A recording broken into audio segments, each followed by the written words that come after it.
1, 2, 3, 1, 2, 3, test son. Bonjour, bienvenue sur cette nouvelle formation 3D Studio Max. Donc c'est un logiciel qui est bien implanté dans le domaine des jeux vidéo. Donc c'est un logiciel de 3D, son éditeur est la société Autodesk. Et nous allons faire rapidement un tour pour prendre en main un peu l'interface de ce logiciel. Donc sur cette interface, on va trouver plusieurs vues qui sont les vues de dessus, vue de face, vue de gauche et vue de perspective par défaut. Ces vues, on peut les sélectionner en faisant un clic gauche à l'intérieur, ou bien on peut les sélectionner en faisant un clic molette, ou alors on peut les sélectionner en faisant un clic droit. Ce que je vous conseille fortement de faire, de sélectionner par un clic droit, car cela évite de perdre la sélection en cours d'un objet par exemple, et cela contribue à sélectionner la fenêtre. Ensuite, au niveau interface, on a sur la partie supérieure une bande horizontale d'icônes dont on verra les fonctionnalités un peu plus tard. On a un menu, et le genre de menu récurrent à tous les logiciels fonctionnant sous Windows, fichiers, édition outils, etc. personnalisés. Donc on verra au fur et à mesure différentes fonctions de ce menu. Sur la partie droite, partie qui est assez importante, on a un panneau vertical sur lequel on peut trouver différents onglets. En l'occurrence, le premier onglet, c'est l'onglet Créer. On le voit ici marqué dans l'infobulle. Le second onglet, c'est l'onglet Modifier, etc., etc. Donc, quand on voudra créer un objet, on passera forcément par l'onglet Créer. Et dès qu'on voudra modifier cet objet, on passera par l'onglet Modifier. Alors, ce logiciel, on va tout d'abord, la première étape va consister à le configurer. Donc on va le configurer pour qu'il puisse fonctionner correctement déjà par rapport au standard français, et puis en fonction des unités de mesure que l'on va utiliser, puisque c'est un logiciel avec lequel on va pouvoir simuler des éclairages, des collisions, texturer des objets, etc., etc. Donc il est important que la scène soit à l'échelle. Donc premièrement, on va commencer par configurer les unités. Donc ici, il suffit tout simplement d'aller dans Personnaliser, Préférences. Et alors, je recommence, personnaliser, c'est pas préférence, on va attaquer par les unités, donc définir unité, pardon. Et on va ici passer en système métrique. Donc logiquement, par défaut, ce système n'est pas coché, donc je vous conseille de cocher système métrique, sauf si vous voulez travailler dans les mesures anglo-saxonnes. Donc métrique ici, on va choisir centimètres, et on va faire OK.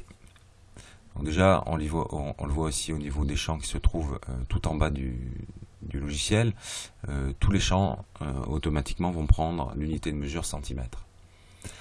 Ensuite, on va aller sur le magnétoscope qui se trouve en bas à droite. On va faire un clic droit dessus et on va configurer notre timeline de façon à ce qu'elle soit en PAL, c'est-à-dire à 25 images secondes. Donc par défaut, on était en NTSC, système américain, donc 30 images secondes. Le fait de cocher PAL, on passe en 25 images secondes. Alors ici, logiquement, vous avez 30 qui apparaît, mais ça reste en grisé. Le fait de cocher PAL, on passe bien, effectivement, en 25 images secondes.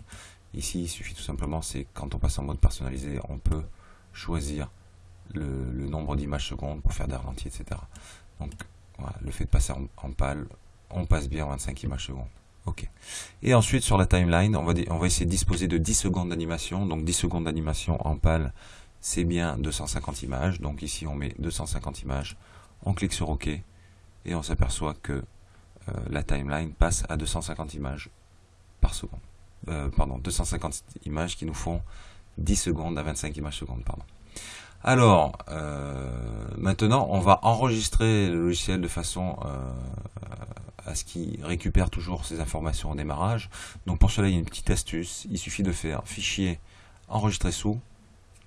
Et ici, dans le chemin par défaut, donc Document Setting, Profil utilisateur, Mes documents, 3ds Max Scène, on va enregistrer une scène qui s'appelle Max Start, comme ceci, M-A-X-S-T-A-R-T, Max Start.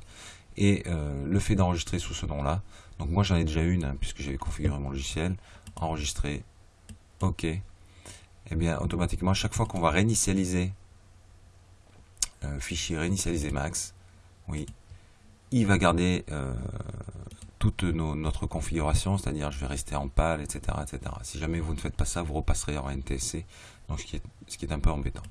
Voilà. Donc À partir de là, donc je reviens sur mes 4 fenêtres. Alors ces 4 fenêtres, je les sélectionne par un clic droit. Je vais pouvoir attraper les séparateurs ici et les déplacer de façon à agrandir l'une ou l'autre des fenêtres. Si je fais un clic droit sur cette séparation, je peux réinitialiser la disposition.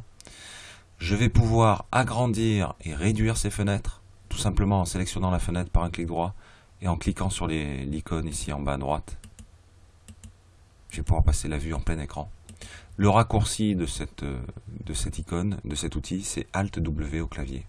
On obtient exactement la même chose, mais c'est bien plus pratique. Alt W. Ensuite, je peux bien évidemment changer de vue. Donc si je sélectionne la vue perspective, que j'agrandis cette vue avec un Alt W, je peux soit faire un clic droit sur le nom de la vue et accéder à d'autres vues, soit tout simplement, je vais appuyer sur un raccourci clavier qui va me permettre de changer de vue. Alors tout simplement, c'est très simple. Le nom des vues correspond à leur nom en anglais. Si je veux passer en vue du dessus, j'appuie sur T comme top et je passe automatiquement en vue du dessus. Si je veux passer en vue de face, en front, j'appuie sur F. Je passe bien ici en vue de face, etc., etc. Vue de gauche, c'est left et vue de droite, c'est right avec R. Donc moi, vous voyez, logiquement, si vous appuyez sur R, vous ne passez pas en vue de droite. C'est tout simplement parce que j'ai configuré le logiciel pour que la touche raccourci soit affectée à la vue de droite. Alors je vais vous montrer comment affecter une touche raccourci à une vue, par exemple. Donc Alt W, vous avez vu, je reviens automatiquement en 4 vues. Il suffit d'aller dans Personnaliser, Personnaliser interface utilisateur. On clique dessus. Le menu s'ouvre. On est bien dans l'interface utilisateur principale. La catégorie qui m'intéresse, c'est la catégorie des vues, qui se trouve tout en bas. Et ici, je vais venir chercher fenêtre. Fenêtre de droite. Je lui affecte R comme touche raccourci. Logiquement ici, vous devez trouver échelle intuitive parce que par défaut, le R est affecté à l'échelle intuitive. Et maintenant, il suffit de cliquer sur affecter, fermer cette fenêtre et on peut passer ici R en vue de droite sans aucun problème. Donc, pour repasser bien évidemment en vue perspective, j'appuie sur P pour repasser en vue perspective. Alors,